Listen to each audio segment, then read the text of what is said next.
thank you so much for allowing us here at Working Title. It's quite daunting for me because as a kid, one of the biggest gateways into what I do as an artist was My Beautiful Laundrette, which you produced. So it's wonderful to be here with you. So you're not as young as you look in that case? I'm not as young as I look. Dare you. I'd like to know, Tim, what is your own personal definition of diversity in 2014? My own personal definition is I live in a city that's a multicultural city and has become ever more so over the 30, 40 years that I've lived here. And that where that's not represented, I think we need to look at very carefully, basically, and that can be the case in some television, some film, some drama, but really we should be, for the purposes of what I do, which is as a film producer, is we should be, where possible, colourblind. For some reason, we haven't gone as quickly in both in front of the camera and behind the camera, in actual fact, as the rest of society has done. And I think, why do you think that is? I think it's because of opportunities. It's a slightly sort of well, two reasons, or several reasons, but it's, although a great deal less, but let's talk behind the camera first, although a great deal less so than when I started, there is an element of a closed shop about the film and television industries, is they're quite nepotistic, is that they're quite familial, is there's a certain sort of upper middle class employment sort of wave, if you like, that exists within them, and that needs to be broken down, not only on a colour basis, but on every sort of basis, on a gender basis as well. I mean, I read some shocking statistics this morning about class gender, as well. Class and gender, yeah.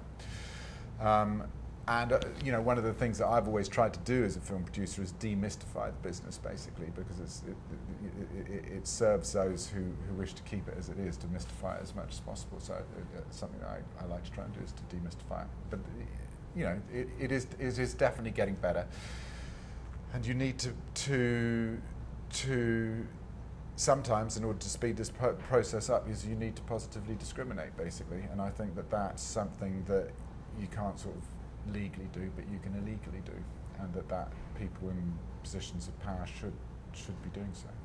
Drama schools, yeah. It's notoriously hard to go if you haven't got the money. Yeah.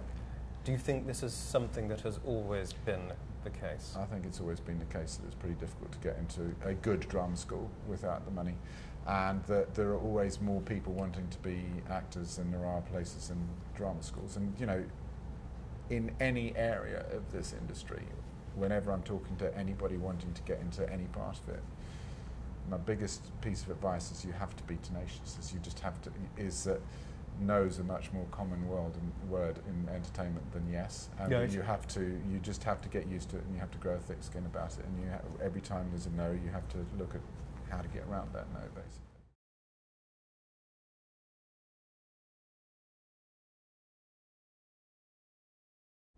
The problem is the writers. They have never been 70. So they can't write from something they haven't experienced. Yeah. They look at people and they decide, that's what you are. We may look old, but in our heads we're not. Yeah. Now, Colin Firth, I'm using him as an example because if he's somebody who's going to be in Genius. Yeah. Colin Firth has about 3 films, I think about 3 films that are coming out between now and Christmas. Yeah. He is at the peak of his powers as a man in his mid-50s. Yeah.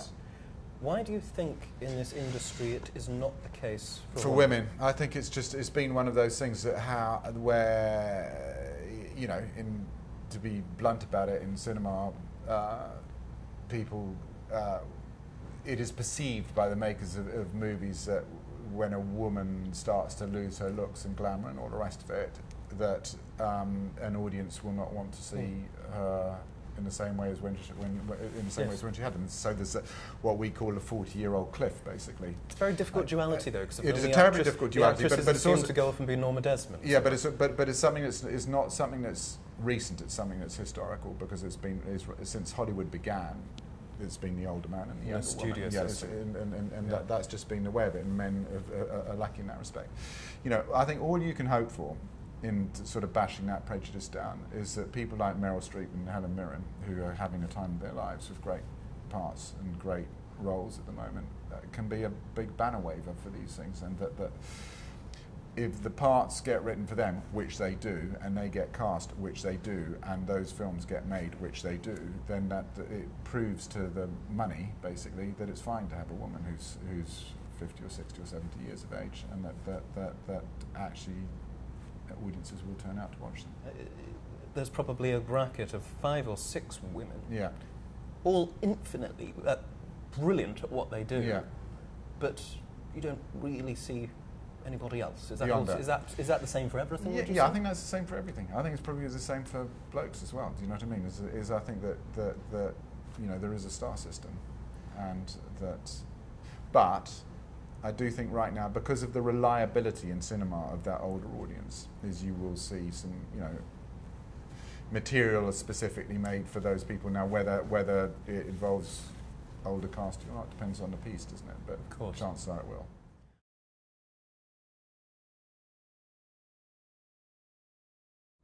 Growing up, Notting Hill for me was a huge film. Yeah, yeah. We've been down this road many a time about some detractors have spoken about it not being representative of. But I'd like to ask, sitting here today, right now, with the conversations that are going on, with whether it be other campaigns, not just ours, whether you do cast differently. What would you do differently now? 2 things. One is that whole romantic comedy world that Richard created in those films. It was a little slice of society. That's where it was coming from, basically. It was coming from his very personal experience, and the reason that they were so good is they were kind of all based on people that he knew and situations that he knew about. And quite a lot to do with British cinema is when you go where it's successful, is where you go very narrowly into something and you're truly representative. Billy Elliot in the mining community, Full Monty in another community, those films are successful because they feel honest. I think that given, you know, the justifiable criticism that was levelled at some of the casting, is, you know, you'd just be more aware of it as you went into it, and you'd make sure that we balanced it out, and that made sure that the London we represented in the backdrop of Notting Hill, not necessarily Notting Hill, but a similar film now, was more culturally representative. I think we would certainly do that.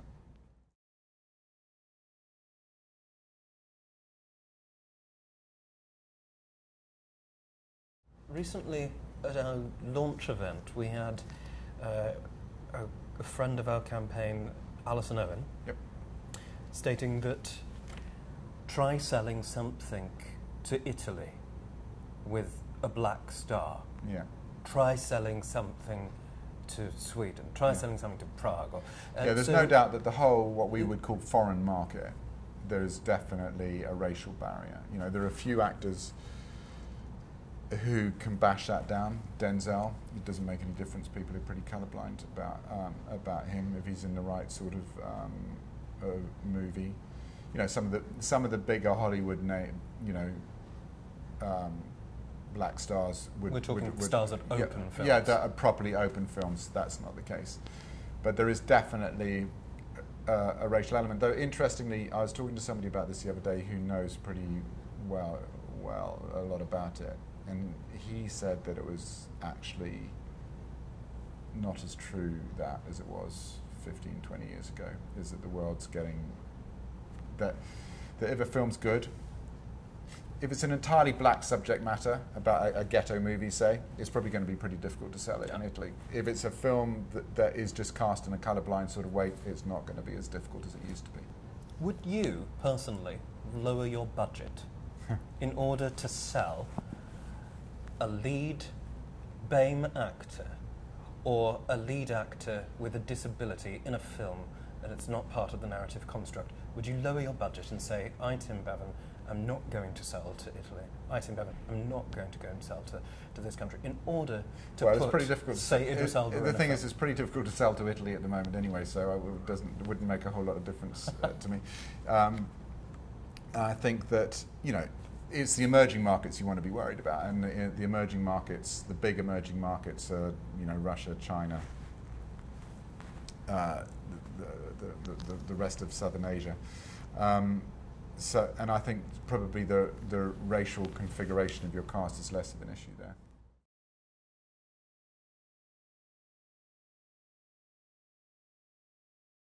Now, the thing about Harvey Weinstein and anyone at Oscar time, you know, there's 4 or 5 or 6 distributors, they all have 4 or 5 movies, and they go and they start in September, they take them all to Toronto, and they just see which ones are beginning to stick and which ones are beginning to get the buzz. And they don't really care, there's no agenda apart from which one's going to start to get traction. You know, last year it was 12 Years a Slave that started to get traction at Toronto, and went on to be the big success story of the year. Actually, Toronto, it was Gravity and 12 Years a Slave. But is there a sense that only one film about race that year will No, I don't think so. I don't think so. Have you seen The Butler? I did see it. Yeah, I mean, you know, have you seen 12 Years a Slave? People, The Butler was, but The Butler was an odd film because it was very domestic. It had a punch for an American audience that it didn't really have anywhere else. I don't think, you know, because of being what it was about. Right. And it was an okay movie. It wasn't a perfect movie. And it did very well commercially, actually, and that's why everyone thought it might get in the race. But it, you know, was critically, you know, it was okay, but it wasn't a great movie. I'm curious, as a BAME artist, that in a film like 12 Years a Slave, it tapped into a sensibility in society at the time. Which was great. It couldn't be welcomed 12 years ago, 13 years ago. Right now, it is. However, we are still in a very, very... I think liberals have a very... a sense of not wanting to... I said to somebody the other day, it's almost as... It's easier to call someone a paedophile than it is to call someone a racist, and they laugh. But it's step by step, liberal wants to be called a racist. No, but it is step by step, isn't it? And 12 Years a Slave is a very good thing in terms of raising awareness of this issue, you know, and the success of it. And it went on, did however much, you know, because really, the big proof isn't winning Oscars. The big proof is how many bums you can get on seats.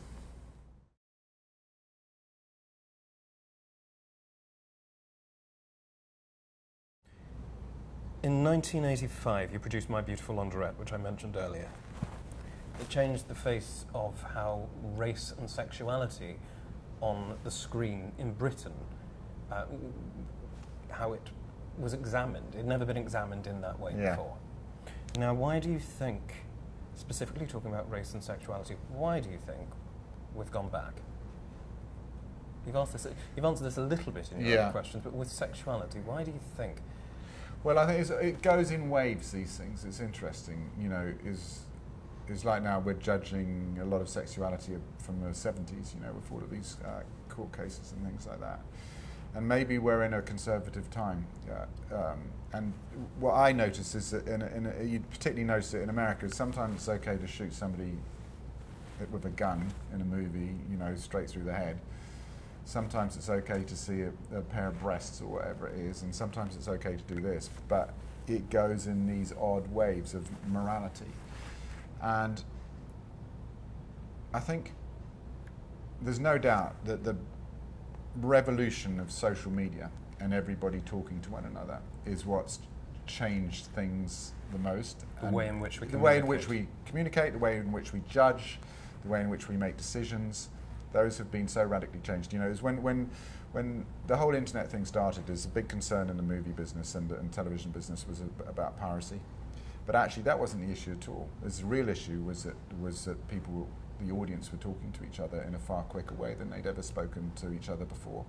And that if you had something that was bad, they knew very fast. That's so interesting. So bad wasn't okay. And that whole sort of sense of morality and judgment and what is and what can and what can't and all the rest of it is, and that whole discussion pool has changed things quite radically.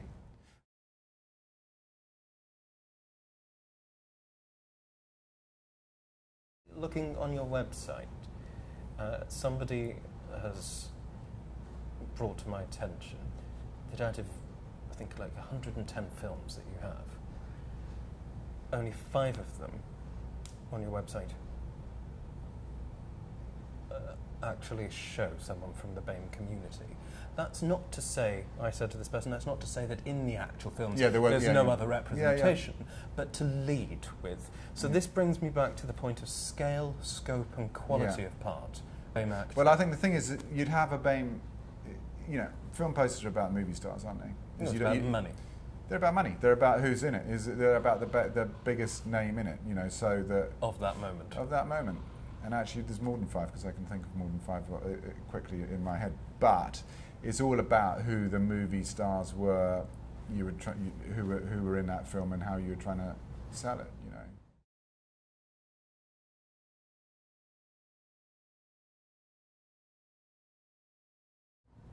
As a leading company in British film, are quotas something you'd consider? Sort of self-regulate, and quotas start to stuff you in a corner. It can get you into places where you don't where it's just a silly place to be, you know.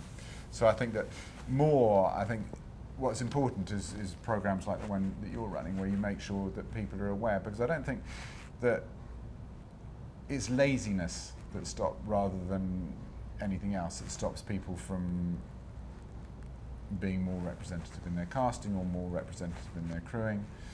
And it's just so I think this awareness campaign that both you guys and Lenny are doing is really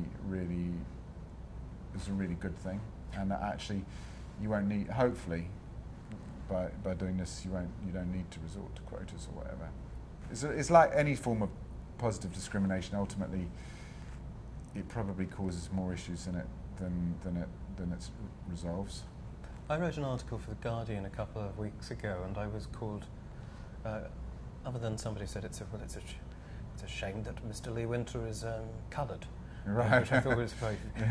But something that came up, because I'm a masochist and read the comments beneath threads. Oh, you don't want to do that. No, you might as well just down some drugs and die. Yeah. But I think that what came out of it is this idea that some people in society believe that quotas within themselves are racist.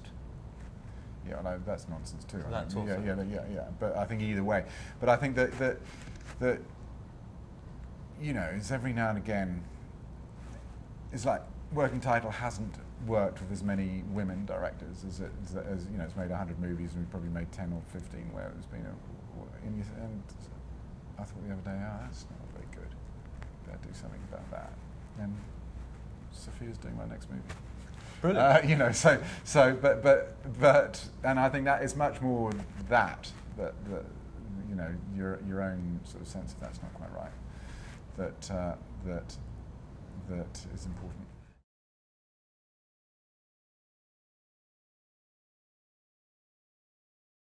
Finally, the last question.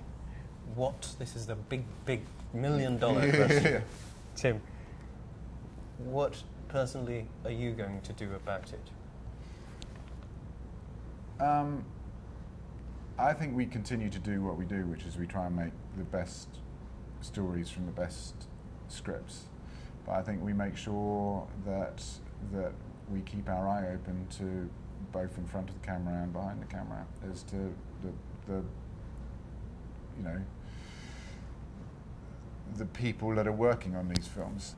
And not blaming, I think. I think you mustn't blame. You mustn't go and There's a blame culture. Yeah, or angry or anything like that. No. It's just got to be the guys. Listen, it's got to. What we see on our screens has got to be representative of what we see on our streets. Thank you, Tim.